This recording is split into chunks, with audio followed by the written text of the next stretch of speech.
Interviews count. Yo, what it is? It's PJ on that first rough draft interview of my new podcast I'm trying to start. Got my dog Ant in it bit. Say what's up, Ant? You like Hey that one, man, didn't say man, like I said, it's a rough draft, but we're gonna get it started, man. I'm gonna ask my dog, you know, how he got into drugs, you? how it went, where it went wrong and where it started going right. So I'm finna eat and I'm finna let my dog talk to you. So go ahead, bro. Alright, now, so my name is Anthony, Yes, sir. 35 years old. Mm-hmm. Been out here on these streets since I was a kid. Been to prison 7 times. 7 times? 7 times. Yeah, for what? Man, for burglaries, drugs, residential. Oh, you was out there. I was out there. You was all the way I was out there. there. My boy said he had to get it. Xanax, everything, man. Everything in the moon gave me the opportunity to just realize, man, that I was fucking up out here. So, you know. How old you were? I was, when I first went down, I was 23 years old, man. You first went down? Yeah. You did prison? Yeah, I did prison first time, 23. I did a year, 18 months. Yeah? Yeah. I would have learned my lesson right then and there. I can't do no time. 18 months wasn't a joke, man. Mm-hmm. They had a lot going on at 18 months. So how was it in prison? Like, what was prison life like? Man, when I first started, I wasn't gonna lie. I just learned to just stay on my rack, pay attention to my surroundings, and try not to make too many friends up in there that you don't know, because everything they say is a vicious cycle in that place, because everybody's trying to get a dollar, or everybody's trying to figure out how to make the next call to their family, get a three-way, So it's the things game, like that, man. is the game banging life really that deep in there, or Oh yeah, it's definitely that deep in there, but tell us a little you bit know, about that? it's just because that's all the people they pull off the streets. So if you pull everybody off the streets, that's the gangs, then that's what influences inside the penitentiary. You don't have people that are just regular people. Maybe you got 10% of people come off the streets, white collar crimes, or people that have like little petty thefts and stuff like that. But majority of them are the affiliated people, Aryans and Crips and Bloods, Right. Black Kings, MS-13s, things like that, man. Just a bunch of different ones. Yeah, them what they call? Them blast. What them Congo Mexican- Blast. Congo blast, yeah. Yeah, Congo blast, huh? They from I just like saying that. I ain't affiliated. yeah, she like saying that. She like What? to blast them. Something like that. Okay, so we're Don't gonna do it talk to about her. what okay, so let's talk about the last time you was in prison. What made you get out of prison the last time and want to stay out?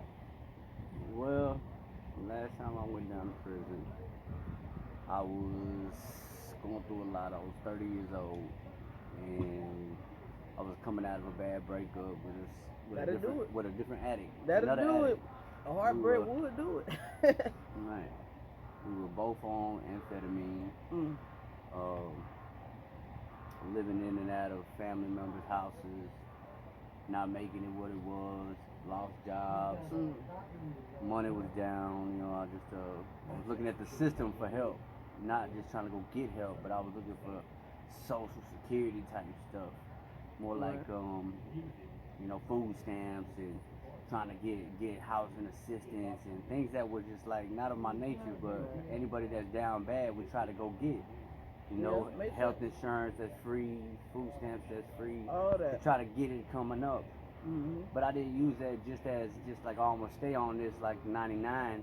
I'm gonna be that 1% that Mhm. uses it just For to what it come was back for. up for what it was for Right. the trial period, For to a get my come up. mind right and to get my mind going and getting back to being stable so I can get independent. For a come up, man. Yeah. People get on and stay on it, They but stay on it. It people doesn't don't make no realize that sense. when you all that stuff, just because it say free don't mean it's free. And if you get on Section 8, oh, it's free, oh, I got a free house. But then you can't have certain people in your house. You can't have a boyfriend or husband in your house. Not even your uncle or cousin. Like, they tell you who you can have in there with food stamps. They tell you pretty much, they don't really tell you what you can buy, but it's just a lot of stimulation, a lot of what's the word I'm looking for? A lot of rules and regulations when you Right. get free, quote unquote, free stuff. You know what I'm saying? So, It is, I man. understand that. Penalties to everything, man. Mhm. Regulations. Right. But it's definitely that that go-to if you need help getting out these streets. Yeah, ain't nothing wrong with getting there, ain't nothing wrong with staying on as long as you have to, but But you I gotta, don't condone staying on it for years and then. I know people. I mean, but some people ain't got no choice. They ain't got though. no choice. Everybody got a choice. I can't say that. Nah, some people Everybody out there, has. they Everybody got but bunch of except the people that have disabilities. I'll give you that. But there's a bunch of people out there, like I ain't trying to deter from the story or whatever, but I just want to talk about it a little bit. It's people that's, got kids, baby daddy done ran died, mama and grandma them ain't really helping like they used to back in the day. And, all in all. I don't want to knock it down. I don't want the smoke going in your face. You good? But all in all, they still just had to do what they had to do, you know what I'm saying? And it ain't like they chose to be on it for 3, 4, 5, 10, 20 years, but it's like, due through life circumstances, they ain't had no choice. Nah, nobody has no choice. You know what I'm saying? They get a little job, but nowadays ain't no job hiring full time. You gotta walk. You gotta work part time here, part time there. Then you gotta do a little house, sell a little weed on the side. Shit, you might sell a little ass on the side just to make ends meet. Shit. Man, But look, you ain't it's never real lied. out there, bro. It's real out there. Man, they doing it right now. Yeah. 7 a.m. down Dixie. And I got $4, man. They really are, Look, man. Look, 60 if you're nasty now. yeah. Real. No. If you gonna play that game in that vicious cycle out here, Right. use a rubber and tell everybody else what's going on. Right. But I want to get back on topic though. You said a good thing. You had to use that. You already put in your mind that you didn't want to stay on that. No, So what even prompted you to even think like that? Because some people be like, fuck that shit. They gonna give it away to one. Well, I mean, I've had my own places since I was young, man. I started getting my own places in my early 20s. After I got out of prison the first time, I went and made a trip and transitioned to my brother's, which was a family member. Right. They had businesses. I tried to work through that. I was just now getting out. I was 25 when I got able to move around after the first time. And it was all right, man. And I mean, I loved it. I was young. I was 25. I was like, damn, man, I finally made it out of prison. Yeah. Took a drug treatment program when I was in there. Right. Did 9 months, had to complete that. Learned a lot, man. Learned a lot of discipline. Right. That was the main thing I learned. Discipline my mind and discipline my actions. But it still didn't work in the beginning, but I learned some tools. In prison, Yeah, I learned that some like it tools, makes man. sense, and cause in jail, like the one reason I've been in jail, don't get it twisted, but it's like the one reason I told myself I'm gonna go back. I hate waiting. Yeah. I'm not a waiter. I have no patience, bro. I hate waiting. Like you say you're gonna do something, do it. Like Fact. all that prolonging, gotta wait to go to the bathroom, wait to take a shower, wait to eat, wait to see the nurse. Like God damn, I need my teeth hurt right now. I want to see the nurse now. Yeah. So you been down before? Huh? You been down before? I never been in prison, but I've been in jail. Jail, Yeah, same thing. I was in there for 4 months. That was the longest I ever been. But I'm saying that to say that. You call them short timers. Yeah, I'm a short timer. But I'm saying that to say that being there, it made me patient. Just in them 4 months I was in there, it made me patient. Like it made me sit my ass down. Like I can't do nothing about it. Like if I write a little a little thing to see the nurse. A request to see the nurse. I can't see the nurse right then and there when I want to, even though it's a real reason I need to. I gotta wait like 2 to 3 days. You know what I'm saying? So it's like being in there, going back to what you just said, it taught me how to sit down and be patient and have more willpower to just have more, what the word I'm looking for, have more willpower to just learn discipline. It taught me discipline. That's what I'm looking for. So Structure and discipline. yeah. Really ain't had no choice, but when you do it You ain't got no choice. Yeah. You ain't got no choice. Right. But when you did it for a year and a half, then you definitely get used to it. Like waking up at a certain time or eating at a certain Nah, time. it was I get just, after a while, man, it was just like, okay, everybody say child call, was just like, go, man. And it was like, just natural habit. But now I come out here at 35 and I see the world a whole different way. I got a lot of people telling me, man, you carry such a high vibration of understanding and high vibration of how you act and how you project on the people. And it's because I see so many negative people out here in their minds. It ain't that they negative, period. It ain't that they doing negative things. They just got negative thinking. You can feel it. Sometimes with me, you can smell it. Like it's like like you know how like an angel smells stink as hell to a demon. Like it kind of smells like that. Like on the flip side though, a demon smells stink to an angel. Not saying we angels, not saying it's from a long shot, but it's just like a vibration, like an energy. Like you ever be around somebody, you be trying to talk to them, and they might give you a little short little answer, but it's like you don't even keep pursuing it because it's like, nah, this person ain't. You know what I'm Yeah, saying? it's real, man. And you that's that intuition. Intuition, You know what I'm man. So saying? yesterday, I got an analogy. That's for our it. ancestors. That's our ancestors telling us. So Nah, yesterday, don't fuck I with get them, off work baby. yesterday, and we just Right. riding, and we're in the truck, and everything's looking purty, and everything's going nice.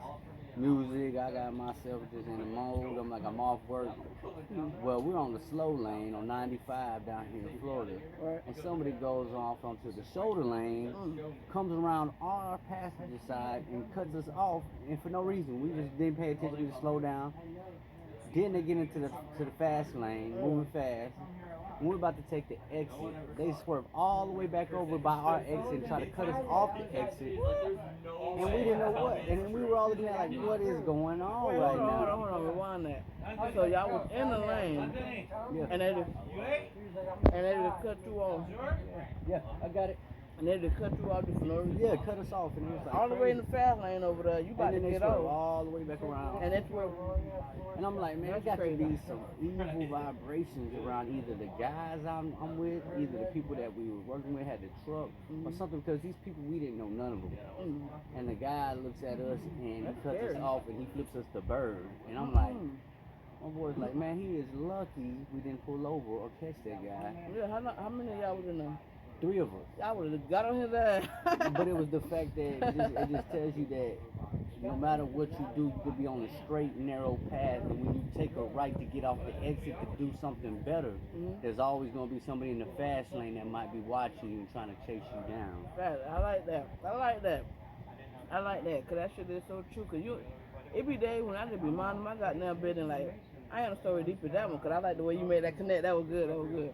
But fucking I just be minding my business, doing my thing, and all of a sudden somebody text me with an attitude, or call me with an attitude, or it just be like little thing, like the devil know I don't like when I hate being rushed, like I just said earlier. But I hate nitpicking. I hate shifty shit. So I could be doing my thing in my lane way over there, and somebody in the corner watching me. Right. And even though they ain't really do nothing to say nothing, for some reason that shit to give me the creeps. Like, bro, like what are you doing? Like I'm not even doing nothing like I shouldn't be doing. But just that person glare Yeah. make me feel uneasy. And it's You regular day give you people. that demon feel. Yeah, it get you like, what the fuck? Yeah. This person like random over there on recess Yeah. trying to take notes and shit. Like, what the fuck is that person doing over On there? you?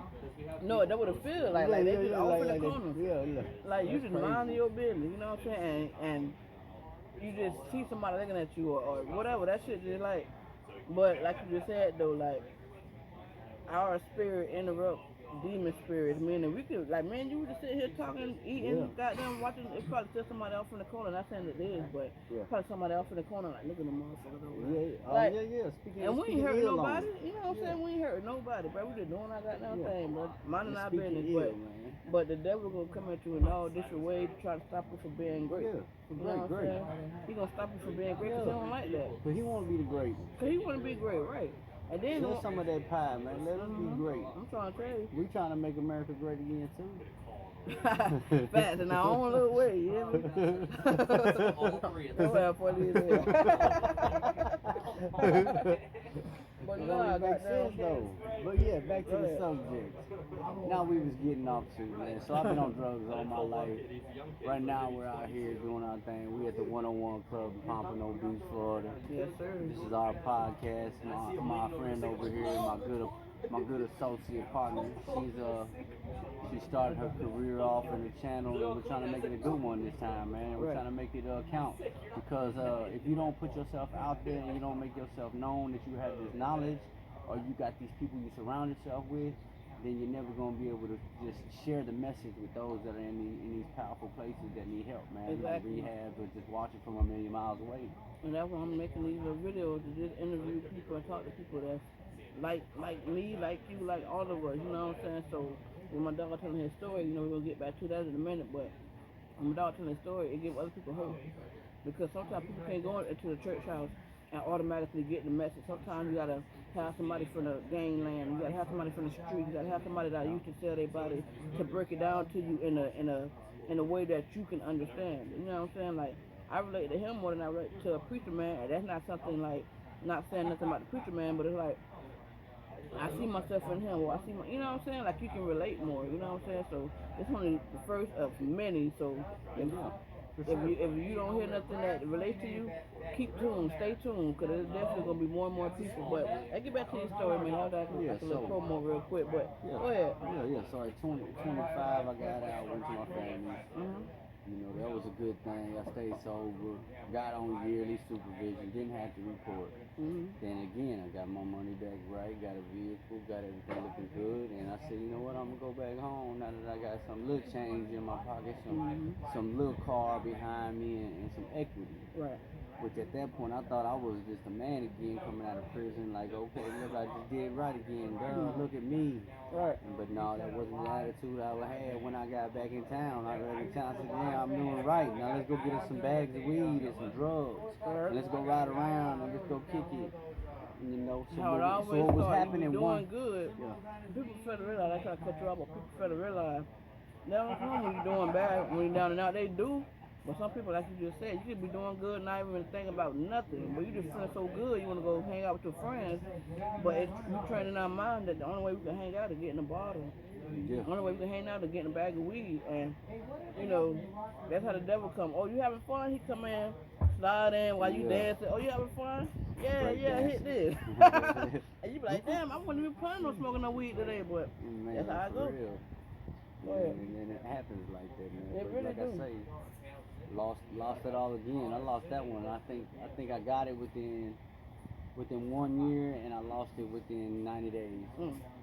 That be that hurt, man. It did, man. Had the car, got everything I needed as a 25-year-old. Went and found a little job, but you know, I just didn't stay true. And I went and got a delivery job working at Pizza Hut with my first car. Mhm. Got off the drugs, stopped committing crimes, and stopped doing all that. Right. And then all of a sudden, boom, I get back to the same people, place, and things I grew up with. And I got my car, I got my job, and then I got my drugs again. Right. And then I get violated. So just to let people keep up and me. So after you got right, you went to some people, they brought you down again. So you want to celebrate. You lost everything within 90 days. Yeah. Then you rebuild a little, accumulate a little bit more, working at the Pizza Hut and all that. Then you go back to them same people, place, and things. Yeah, because it was in the same town, so I went and just hung out with them. And it was just like, man, it wasn't that they were bad. It just that they were on the same track that I got away from, and they never got off that track. Right. So they were on the same train that was tooting horns all the way down the speedway. And I'm on the subway on the exit ramp looking forward, and then all of a sudden I'm like, man, let me jump back on this train. Right. And then all the took me back to woo woo. Cause you probably you felt. And now I'm back in the what prison. what it was, you probably felt lonely over there. You on the subway in your own little lane. Yeah, it was. But everybody having a party over there on the train. You want to go back over there on the train. Even though you had a subway going faster than this train, and on the subway, you in your own lane, you got your own seat, own room, and they're going faster than that train. Yeah. But you keep looking over there to the train like, damn, they having fun. Damn, what they got? What it is? Casamigos? Oh man, hell no. Oh man, they got that good weed. Man, I want to go back over there to that train, not knowing that where you were is where they trying to get. Yeah, and that's for real, honestly. You made a good point, because where I was at in my progress was exactly where they were either trying to get or thinking about getting. Right. And I was just keeping my mind on what the backtrack was, instead of what the positive part of my coming of and what I've done to try to get sober, stay sober. I was always worried about the man and the woman that was not getting sober because of my addiction, and Because it looked like they was having more fun. Yeah, and that tunnel vision I had on that was like, all right, cool, maybe I could bring myself back to them and change the outcome of all situations. And instead, it wasn't my intention. My intention was to be great and good at bringing people out of the dark into the light. But at the same time, I just didn't take it serious enough at that age. Just be like, I'm gonna stick to my guns or stick to my job. So how old were you at this time? I was 25. 25, okay. Then I got locked up again and went and did 16 months. Yeah. And what happened when you got out that time? No, when I did my 16 months, that time I went down for a parole violation. I was supposed to only do 90 days. I ended up doing 16 months. Why? I just knew I had to kill the clock, man, more time. I wasn't ready. I said, Yeah. man, what's the point of me getting out right now? And I just disappointed everybody in this past 2 years because I done That's came up. real. I I was mean, I like, can say man, that's so real. You did more time, but that's real that you thought about that. I like, did, man, because I was like, man, if I come out in 90 days, I'm not going to be ready to face everybody and the backlash. So I kind of hid. So I Mhm. stayed locked up for another 16 months and gave people some time to separate their thoughts about me and the bad things and the negative things that I had on my mind. Right. And so it's just like, I get it. I get it, bro. And it's just like, see, like right now, I just got a text me. See, now look, I got a text message saying there was a guy that I know that just left it halfway. And he left it because his money was down bad and he wasn't doing good, man, and he just couldn't make it. Marcus. I don't know if you know who Marcus is, that guy. Black dude, like 20. Yeah. He was at first up with me. Yeah, And he he was ended up up. here too. He be coming up here too. Yeah, I know that. They used to be my dog. Yeah, him and his girl, they be coming up here. Yeah, I know, but I'm saying he came up there and he just snapped out. He was doing good for like Bro, he 2, just- 3 weeks and he just snapped out. Like, Yeah, he just snapped out just now. Yeah? Like he was just there for like a week over here at the next spot. so that's his MO. Bro, I guess he is. But I mean, I guess they hoppers. I heard about that. They find a free- rehab they- hoppers. What the They, fuck? they find the places for 2 weeks. Get 2-3 weeks of rent. For Keep free. running it up free. Yeah. Don't owe nobody. You got a roof in your head, and then you burn off to the next spot and get you a tent. And that will make people. Man. That will make it hard for other people because there's people that Yeah. probably really do need help or really do need an extension, like a week or 2 or 3, to get their shit together. But now the owner probably gonna be like, nah, I can't let nobody else do that. Yeah, that's You know what I'm saying? crazy. That shit is crazy. That's crazy. But anyway, we gonna let the soundtrack up. Keep going. Man, just to let you know, man, we are out here really in these programs dealing with people, and we out here, and this is a real situation we deal with. We're not just pump faking. We're not just selling you Jesus Christ. We're not selling you None of the that. devil. We're selling ourselves stories Right. of It ain't other not- selves, of other people that are in these streets or going through these addictions. This is Look, real. it ain't nothing to brag about being a junkie, but the reason we sharing this message is to help the next person to not go through all that. You know what I'm saying? Or the kids, Definitely. or the kid. kids not to go through all that, or or anybody that just want to know what the street life about or what the drugs is about. Yeah. Because we are down here in the main cities, in the main part of Florida, Right. where all these treatments are, all these programs, all these halfways, all these facilities, and it's nothing like you think. Everybody's like, oh, well, this is what it is, and there it is, and everybody's involved in these type of things, and everybody on music videos, everybody in these preaching this, and these preachers at these churches be preaching that. No, we out here in the nitty gritty, and they out there in buildings hiding and not really seeing where the work need to be done. I see people on these street corners, they should be out here handing them meals and giving them vouchers for free laundry getting done and showers needed to these homeless people that are trying to shake hands and bringing a meal truck out on the weekends and parking it at Walmart and giving free meals to the homeless and making it known. Because Yeah. that's the type of stuff I that should mean- be done, but they're not doing that. They're just letting these people die out here. They flip-flop. should be doing that, but we just doing our part, man. So the only thing we can do is our part. So just continue to start what you Oh, you yeah. saying. Okay, so back to where I'm at. Yeah, fuck that shit, man. We're gonna do our yeah, part. but she said, so at 28, got out at 28. Got out, went back to my hometown at 25. About 26, I was locked back up. Didn't get back out until I was 28. By the time I did that, I got out. Let me see what I did, man, at that time. Oh, I got out for 30 days and got out there and sold some bags of dope and got locked back up 30 days later. And went and did another 2 years. Yeah. I was out 30 days in. And that was the quickest I ever just went back to the streets and just didn't have nothing. And I was at daddy's house on the couch. Picked up that ounce of methamphetamine and just kept pushing it. And staying at the traps, riding in stolen vehicles and just living that ounce prize. I didn't get locked up even quicker than that. But 30 days. So what was that last time that made you be like, man, My it's marriage. either now or nothing? My Like, what marriage. brought you this, like, today, 2023? My marriage. What made you My be failed, like, man, I'm my tired failed of this? marriage.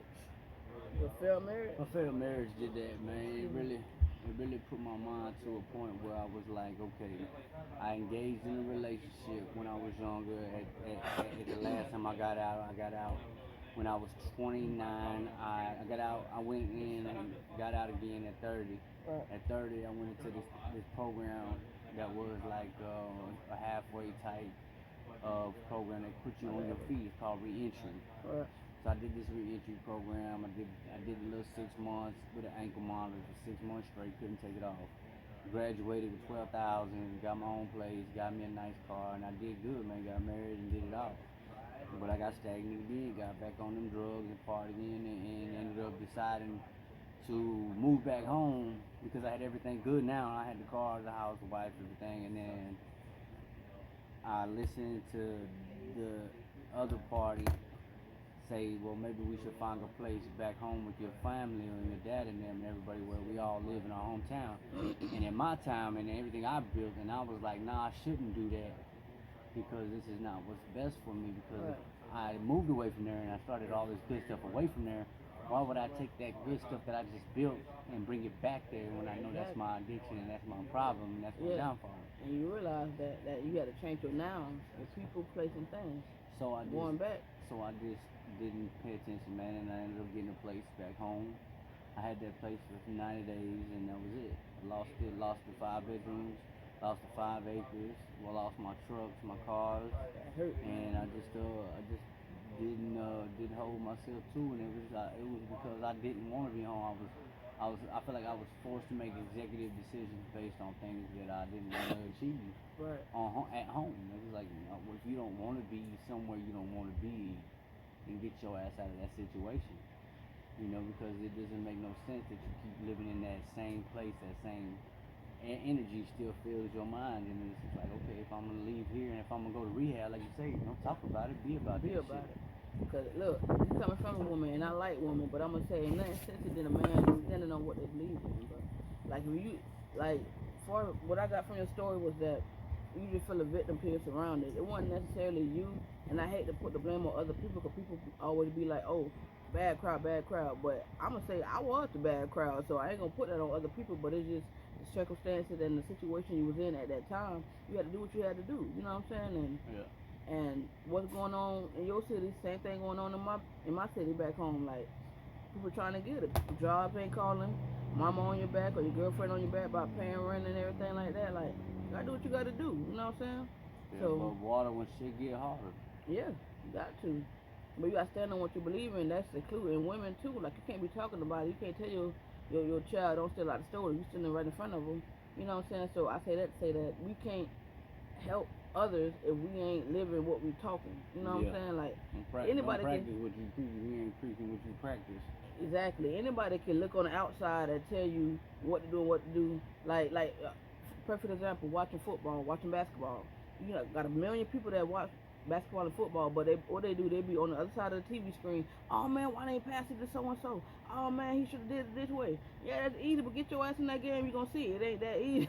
It is not as easy as you think it is because you're on the outside looking in. So of course you can see things what other people can't see. But when you actually out there in that field, it's a whole different ball game, man. You're gonna do what you can. Different ball game. You're gonna do what you can. You know what I'm saying? It's easy to look on the outside. It's easy to look on the inside, on the outside, but when you're actually in that field, it's a different ball game. Another perfect example, when you about to go fight somebody, you be like, oh, when I see him, I'm gonna punch him in the face and I'm gonna kick him in the stomach, and then okay, cool, that's a good, solid plan, right? You get to him and you foot around, kick him in the face.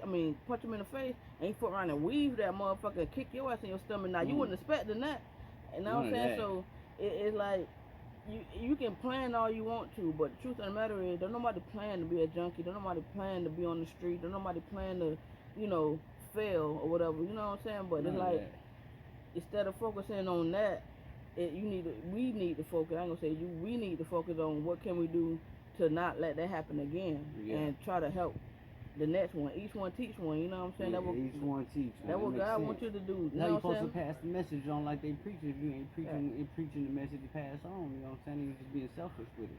And the good thing about it though, bro, what keep me going is that God took me and you through all of that so we can have a message. That's our testimony, you know what I'm saying? Testimony. Like you can really express how you feel about the jail time, the prison time, the street life, the selling and all that because you actually been through it. Now imagine somebody from the outskirts, a preacher man or a college dude or a professor, whoever, trying to tell you, oh little man, don't sell drugs.